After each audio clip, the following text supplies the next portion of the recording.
Praise the lord. ప్రభువును రక్షకుడైన యేసుక్రీస్తు పరిశుద్ధ నామమునకు మహిమ కలుగును గాక. మీ అందరికీ కూడా వందనాలండి. దేవాది దేవుడికి స్తోత్రం, కృతజ్ఞతలు. ఆ దేవాది దేవుడి రోజు మనకు అనుగ్రహించి వాక్యం అందుకొని ఆ మహోన్నతిని చేత ఆశీర్వదించబడదామండి. ఈరోజు దేవుడు మనకు అనుగ్రహించే వాక్యము మొదటి సమూయేలు గ్రంథము 1వ అధ్యాయము 27వ వచనమును దేవుడి రోజు వాక్యముగా మనకు అనుగ్రహిస్తున్నారండి. ఆ వాక్యము మొదటి సమూయేలు గ్రంథము 1వ అధ్యాయము 27వ వచనమును మనకు అనుగ్రహిస్తున్నారు. ఈ బిడ్డను దయచేయమని యెహోవాతో నేను చేసిన మనవిని ఆయన నాకు అనుగ్రహించెను. యెహోవాతో నేను చేసిన మనవిని ఆయన నాకు అనుగ్రహించెను అని దేవుడి రోజు తన వాక్యం ఇస్తున్నారండి. యెహోవాతో నేను చేసిన మనవిని ఆయన అనుగ్రహించెను అని అన్నది ఈరోజు మనకు వాక్యంగా దేవుడు సెలవిస్తున్నాడు. ఇప్పుడు యెహోవాతో నేను చేసిన మనవి ఆయన ఆలకించాడని సెలవిచ్చినప్పుడు ఎవరు ఈ మాట చెప్తున్నారండి? చెప్పడానికి ఎవరొకరు ఉండాలి కదా. ఆమెనే హన్నా అండి. హన్నా దేవుని దగ్గర ప్రార్థన చేసింది. దేవుడు ఆమె మొరలు విని ఆమెకు జవాబిచ్చినప్పుడు ఆమె చెప్తున్నటువంటి మాటని ఈరోజు వాక్యముగా మనకు అనుగ్రహిస్తున్నారు. ఆ వాక్యమే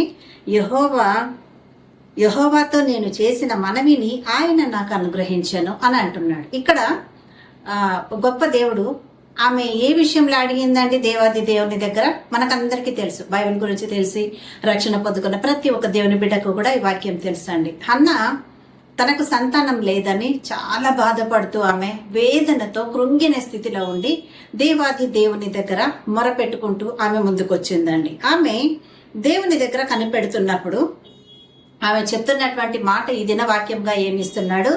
యెహోవాతో నేను చేసిన మనవిని ఆయన నాకు అనుగ్రహించెను అని ఆమె సెలవిస్తుంది కదండి.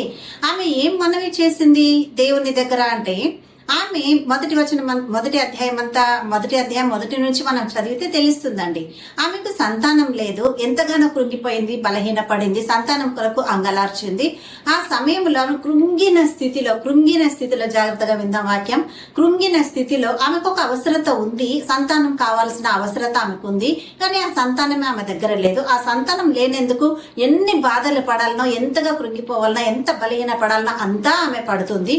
ఆ సమయంలో ఆమె దేవుని దగ్గరకు వస్తుందండి. దేవుని దగ్గరకు వచ్చినప్పుడు ఆమె మందిరానికి వచ్చి అక్కడ ప్రార్థన చేసుకుంటుంది. దేవా, నాకు సంతానం కావాలి ప్రభా, నేనుంటున్న ఈ పరిస్థితుల్లో, నేనున్న ఈ ఎదుర్కొంటున్న ఈ సమస్యలలో నాకు కావాల్సిన సంతానం ఇచ్చేటలో నీవు ఆలస్యం చెయ్యవు ప్రభా, నువ్వు అడిగింది తప్పకుండా ఇచ్చే దేవుడవు కదా, సో నాకు కావాల్సిన ఆశీర్వాదం ఇవ్వు తండ్రి అని ఆమె దేవుని దగ్గర ప్రార్థన చేసినప్పుడు ఆమెకు దేవుడు ఒక కుమారుణ్ణి అనుగ్రహిస్తాడండి. అతని పేరే సమూయేలు. సో ఈ సమూయేలును దేవుడు అనుగ్రహించినప్పుడు ఆమె ఏ స్థితిలో ఉండి దేవుని దగ్గరికి వచ్చిందండి? ప్రియ సహోదరి సహోదరుడా, ఈరోజు దేవుడు మనతో మాట్లాడుతూ చెప్తుండగా ఈరోజు మనం కూడా ఈ వాక్యం వింటున్నాం ఈ క్షణంలో అంటే ఊరికేనే మన దగ్గరికి రాలేదండి. ఈ వాక్యం దేనిని బట్టి వచ్చింది? వాక్యము మనం ఉన్న కృంగుబాటు తనములో, బలహీన స్థితిలో, కష్టములో, నలిగిపోతున్న స్థితిలో ఇంకా నాకు ఎక్కడా జవాబు లేదు, నన్ను ఓదార్చే వాళ్ళు లేరు, నన్ను బలపరిచే వాళ్ళు లేరు, నాకు జవాబు చెప్పే వాళ్ళు లేరు, నా సమస్యను ఆశీర్వాదముగా మార్చి నాకు సహాయం చేసే వాళ్ళు లేరు అని అనుకున్న స్థితిలో దేవుని దగ్గర ఈ హన్నా దేవుని దగ్గరకు వచ్చిందండి. వచ్చి ఆమె దేవుని దగ్గర మొరపెట్టినప్పుడు కన్నీటితో దేవుని దగ్గర అడిగింది. ప్రియ సహోదరి సహోదరుడా, ఈరోజు మీరు కూడా ఏ విషయంలో ఉండి దేవుని దగ్గర అంగలార్చుచున్నారో, కనిపెడుతున్నారో, సరైన ఉద్యోగం లేదా అని అనుకుంటూ దేవుని దగ్గర అడుగుతున్నావా బ్రదర్? లేకుంటే నా కుటుంబ పోషణార్థముగా చాలా ఇబ్బంది అనిపిస్తుంది, ఉంది కానీ ఏం ప్రయోజనం? ఉద్యోగం ఉంటే నెల రాగానే చాలా ప్రాబ్లమ్స్ అయిపోతుంది, మళ్ళీ అప్లై చేయాల్సి వస్తుంది, మాకున్న సమస్యల్లో మాకు విడుదల రావట్లేదు, మరి మేము ఎందుకు ఈ పరిస్థితుల్లోనే ఉండిపోతున్నాం? దేవుడు చెప్పినట్టు దేవుని దగ్గరే ప్రార్థన చేస్తున్నాం కదా, ఆయన ముందే మొరపెడుతున్నాం కదా, ఆయన దగ్గరే అంగలారుస్తున్నాం, ఏమున్నా ఆయనతోనే చెప్పుకుంటూ విజ్ఞాపన చేస్తున్నాం కదా, మరి మా స్థితి ఎందుకు మారట్లేదు అని అనుకుంటూ దేవునిలో కృంగిపోతున్నావా? నువ్వు ఎందుకు నీ స్థితి మారట్లేదని మాత్రమే అనుకుంటున్నావు, కానీ అందుకు తగిన ప్రయత్నం చేస్తున్నావా? ఇక్కడ హన్నాకు సంతానం లేదు, కానీ ఆమె దేవుని దగ్గరికి వచ్చి మందిరానికి వచ్చి దేవుని దగ్గర ముందు ఆమె ఎక్కడికి వచ్చిందండి? మందిరానికి వచ్చింది. ప్రార్థన ఒక్కటే సరిపోదు. క్రైస్తవ జీవితంలో ఖచ్చితంగా మందిరానికి వెళ్లే అలవాటు మన దగ్గర ఉండాలి. ఎందుకంటే మందిరము అని అన్నది దేవుడు నివాసము చేసే స్థలం అండి. ఎవరంతా వాళ్ళ ఇంట్లో కూర్చొని ప్రార్థన చేసుకుందాం, నేను ఇంట్లో మొరపెట్టినా కూడా దేవుడు వింటాడు, నా పరిస్థితి అట్లాంటిది. ఎంతకాలం నీ పరిస్థితిని చూస్తావు? ఆ పరిస్థితిని నువ్వు చూస్తున్నావు కాబట్టి నీ జీవితంలో ఎటువంటి సమృద్ధి లేదు, ఎటువంటి ఆశీర్వాదము లేదు. కానీ నువ్వు దేవుని మందిరానికి వచ్చి ఆయన వాక్యమును విని దేవుని చేత ఆశీర్వదించబడి నీ బాధలు, నీ వేదన, నీ శ్రమ, నీ శోధన, నీ కరువు, నీ కష్టాలు, నీ కన్నీళ్లు సమస్తమును ఆయన దగ్గర సమర్పించుకున్నప్పుడు నీ దేవుడు హన్నాకు జవాబిచ్చిన దేవుడు నీకు ఈరోజు జవాబు ఇవ్వడా?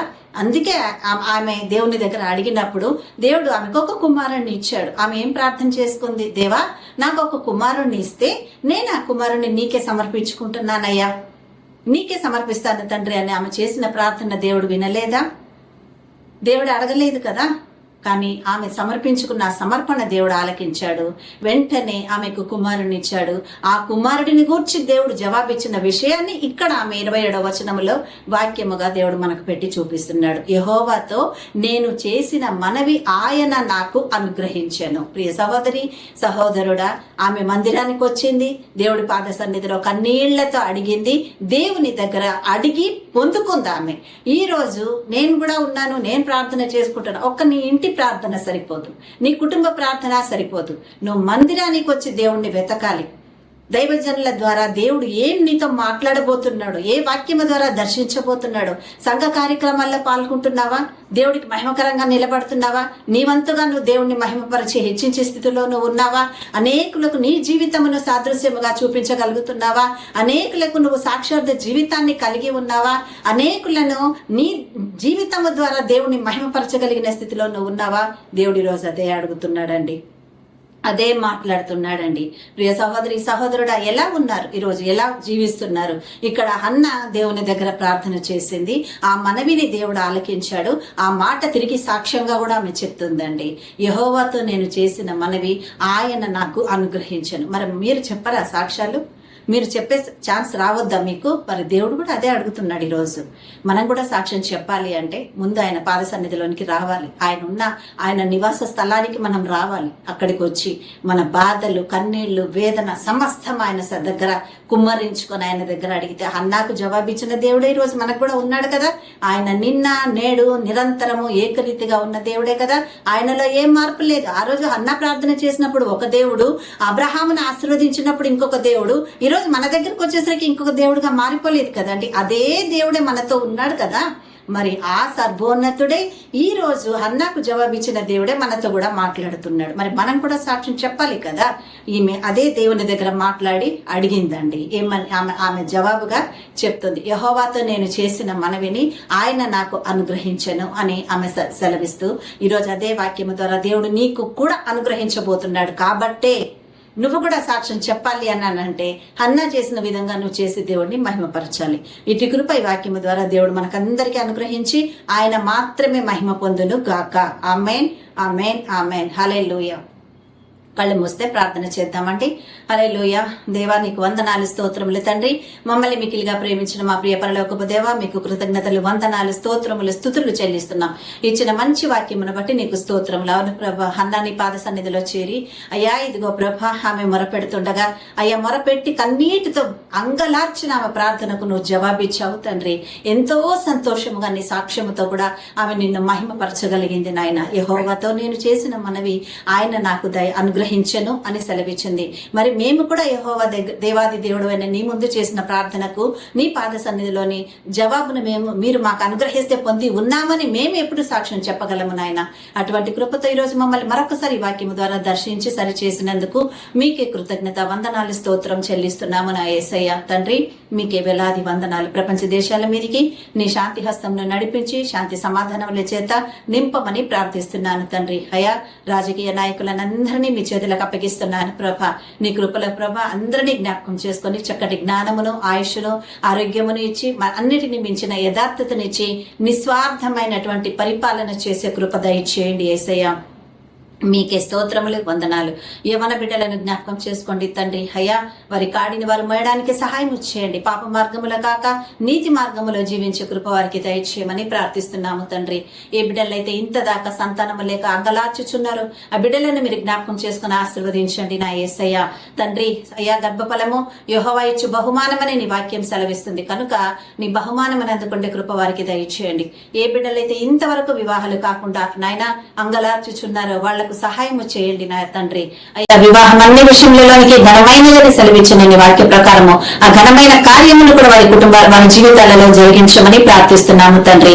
నా యేసయ్య నీకు వందనాలు. చిన్న బిడ్డలను, వృద్ధులను, వయసులో అయిపోయిన వారిని మీ చేతులకు అప్పగిస్తున్నాం. ఓల్డ్ ఏజ్ హోమ్స్ లో ఉన్న వారిని మీ చేతులకు అప్పగిస్తున్నాము నా యేసయ్య. అయ్యా, అనాథ పిల్లలను మీరు జ్ఞాపకం చేసుకుని తల్లిగా తండ్రిగా ఉండి ఆదరించమని వేడుకుంటున్నాము తండ్రి. మీకే వందనాలు, మీకు స్తోత్రములు స్తుతులు చెల్లించుకుంటూ ఇచ్చిన మంచి వాక్యమును బట్టి మరొకసారి మీకే కృతజ్ఞత స్తోత్రములు చెల్లిస్తూ మా ఈ ప్రార్థన అంతా కూడా యేసు నామమునని ఆశీర్వాదముగా అడిగి పొంది ఉన్నాము మా తండ్రి. ఆమేన్, ఆమేన్, ఆమేన్. హల్లెలూయా. అందరికీ వందనాలండి. Praise the Lord. దేవాది దేవుడు ఈరోజు మనందరినీ ప్రేమించి తన కృపలో జ్ఞాపకం చేసుకుని ముందుకు నడిపిస్తుండగా ఈ వాక్యము ద్వారా నేను ఆదరించబడ్డాను, ఆ కృపమైన ఆశీర్వాదం నేను అందుకున్నానని సంతృప్తి కలిగిన వారైతే దయచేసి ఈ ఆశీర్వాదాన్ని అనేకులకు కూడా షేర్ చేయమని కోరుకుంటున్నాను. ముఖ్యంగా ఈ ఛానల్ సబ్స్క్రైబ్ చేసుకోండి. అందరికీ ప్రైజ్ ద లార్డ్. ఆ కృప